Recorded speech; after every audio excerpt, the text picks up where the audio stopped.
After more than a decade in Europe, Starbucks is still struggling for success. I'm Louise Story, reporting for Business Day Live. We'll be joined by columnist Jim Stewart, who writes this weekend on the Supreme Court's deliberations on universal health care. And we'll hear from some of our technology writers in California.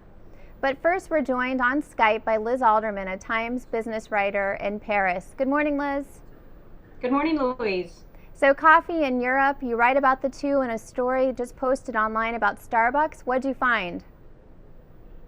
Well, Starbucks is obviously an amazing success story in the United States, where after the recession in 2008, it managed to turn things around sharply, closing hundreds of stores, basically allowing over time the share price to zoom from about $8 back then to above 53 these days. Things are going gangbusters for Starbucks in Asia, but surprisingly, here in Europe, the birthplace of coffee house and cafe culture, it turns out that their performance is lagging quite sharply behind the rest of the world. So now the company is embarking on a multi-million-dollar project to try to turn things around. Now, Liz, let me ask you, is this just because the economies in a lot of European countries are still bad and the European financial crisis is going on? Is that the cause of the lack of sales? Well, the European financial crisis certainly hasn't helped things, but interestingly, it's more fundamental than that. Europe is a very expensive place to do business. Real estate, labor costs, et cetera, are very high here compared to other places. But perhaps more intriguing is the culture here. In a place like France, for example, where Starbucks has been open for 8 years, they have never once turned a profit. Wow. Part of the reason is because French people would never dare to be seen on the street walking around with coffee in a paper cup. So those are the types of issues that they're trying to address with these new major investments that they're making. So people in Paris, they like to go sit in a cafe, drink out of a real cup. They don't like things that are to go. They like to sit and sip here, and interestingly, takeout coffee is one of the biggest cash cows for Starbucks. So in a place like the UK, however, they feel very comfortable there with takeout coffee. That's a huge business for them. And so Starbucks is actually going to be investing a lot more in the coming years in establishing hundreds of drive-thrus and whatnot. In addition, they're doing things like changing coffee blends in different countries to suit different palates to try to get more people to come and have the Starbucks experience. And how is Starbucks doing in Latin America and India, other places beyond Europe? They're just starting to penetrate some of those emerging markets, but really their biggest market by far is China. That place is going gangbusters, partly because, of course, it's been a tea culture for a long time, but Starbucks was a novelty there, so people have been flocking there. By contrast, here in Europe, cafes are all over the place. So Starbucks was met with some trepidation when they first came onto the continent about a decade ago, and there are still a number of people here who love their traditions, and those are the people that Starbucks is trying to win over with this new campaign. Well, it'll be interesting to see how they do in Paris. Thanks so much for joining us, Liz. Thanks for having me. We go to California now, where Deputy Technology Editor Quentin Hardy spoke recently with tech writer Nick Bilton. Hey, Nick.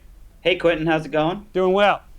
So I'm in New York, and I read your story about Google Maps, and it seems like they have some competitors. Can you tell me a little bit about that? Well, Google has done two things. One, they raised prices on maps, and that drove people away into alternatives. And two, mobile's coming up, and Google's dominant there, but it's small, so a lot of people think they can win in it.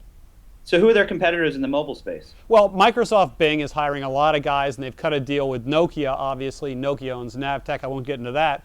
The other thing that's interesting is there's a kind of Wikipedia of maps that's coming up, and people are teaming up with them and building it up, and the accuracy is getting better and better. It's called OpenStreetMap.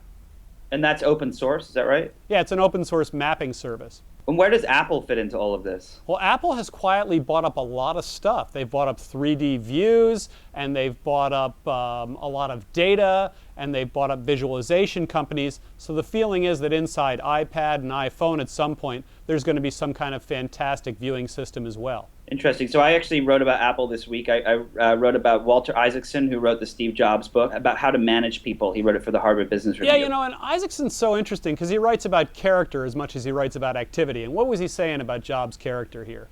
So I think that one of the things that's come out since the book released last year is that people have questioned, is Steve Jobs, quote unquote, a jerk? And what Walter says in his Harvard Business Review piece that we wrote about is essentially that he was petulant, and he was sometimes mean, but that was the thing that drove people to really work hard within Apple, and that was what made all those great products. Right. So jerk or not a jerk, or does Walter say it doesn't matter? That kind of narcissism made things great. Well, I think that what Walter's really trying to say is it worked for Jobs because, he was such a perfectionist, but it doesn't necessarily mean that every other leader and every other company out there needs to be a jerk to actually be successful. Right. You don't emulate that narcissism. It has to come from within. Yes, it has to come from within, exactly. So did we have any interesting reader comments this week? We had great reader comments around something our friend Brian Chen wrote about the new iPad. It's so beautiful and so accurate and so clear that most of the web looks like junk on it. The pixels turn into like huge softballs of color. And who's going to catch up and who's going to fix that? Is that Apple's problem or is that the internet's problem? It seems like no one can keep up, right? It's like every time you put out an app or a product or something, there's a new piece of hardware and vice versa. I'm not really sure how people are supposed to do that. I think what the genius of technology does here is looks at all those heavy pixelated things and writes software that fills them in and makes them pretty for the iPad, right? Yeah, the screen is pretty phenomenal, no matter what you're looking at. We love it so much we just can't stop finding something wrong with it too. Next, it's too hot. That's this week's version. Oh yeah, I just made my bacon and eggs on there this morning for breakfast. It is a little too hot. We miss you in San Francisco, Nick. I'll see you next week. Welcome back, Jim Stewart, who writes the Common Sense column for The Times. Hi, Jim. Hi, Louise. Nice to be back. So you've written on a lot of legal topics, and in fact, you are a lawyer. Yes, and for better or worse, I went to law school and practiced for a few years. So you must have been watching this week in the Supreme Court with fascination. What do you think of what's going on with the health care bill? Well, fascination and astonishment, because I don't think any serious constitutional scholars thought this case was, well, not any, but very few, thought this would even be close. 100 law professors signed a statement saying that this wasn't even a close case. And so they thought that it would not go all the way to the Supreme Court? Well, it would go to the Supreme Court, but that it would probably be a vote of 8-1 or 7-2 to uphold the law. Mm-hmm. And that this has even turned into this debate is really, it's an amazing tribute to the power of the conservative legal bar, conservative media, and some very creative, indeed I would have to say radical rethinkers about the Constitution. And so what aspects of the Constitution does this case turn on? Well, this is all about the Commerce Clause, and it's now being championed as this bulwark of individual liberties, which to me is kind of standing it on its head. I mean, by its very name, the Commerce Clause. This is about economics, about commerce, about business. And this is the clause also that has to do with whether the federal government can make laws about what states can demand businesses do, right? Well, it's one of the enumerated powers that was taken away from the states and given to the federal government in the Constitution. So you're right, it's really about states' rights versus federal rights. It's never before been interpreted as a bulwark of individual liberty, which, by the way, is traditionally where we go to the Bill of Rights to find those protections. So that's interesting and kind of bizarre in and of itself. But also the idea that somehow there is a Supreme Court case that upheld the fact that you could order one wheat farmer, not to grow wheat on his farm. And then there's another one about marijuana. But the wheat farmer is kind of the That's from the famous 1930s. one. Yes, from the Depression. And so the idea that somehow you could tell someone not to grow wheat, but that you can't tell someone that they have to get health coverage or pay insurance seems really a stretch to me, and I think to most scholars who looked at the issue, until this bizarre debate about broccoli came into the conversation this week. Right, and just in case people weren't watching that, what happened with that broccoli debate? Well, Justice Scalia raised the issue that said, well, wait a minute, broccoli is a food everybody eats, therefore, are you saying you could regulate broccoli as part of interstate commerce?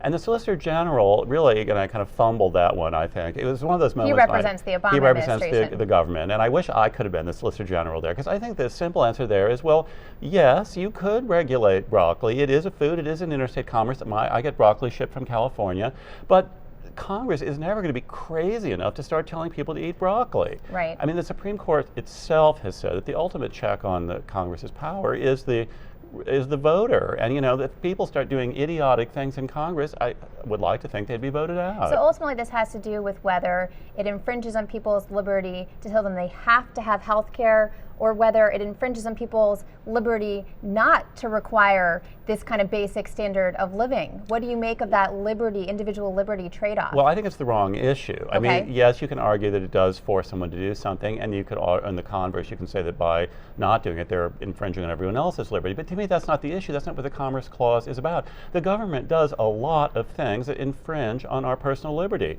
They make us go fight in the army. They draft people. I mean, what more could they coercive than that? So that to me is not the issue. So to you, it's clear the federal government has the power to mandate this sort of thing across states. I do. I mean, based on Supreme Court precedent, to me, it's perfectly clear. Now, the Supreme Court can completely, change its own views. I mean, that would be a very radical step. It could repudiate its previous decisions. It could say, okay, we can't tell wheat farmers anymore what they can or can't grow.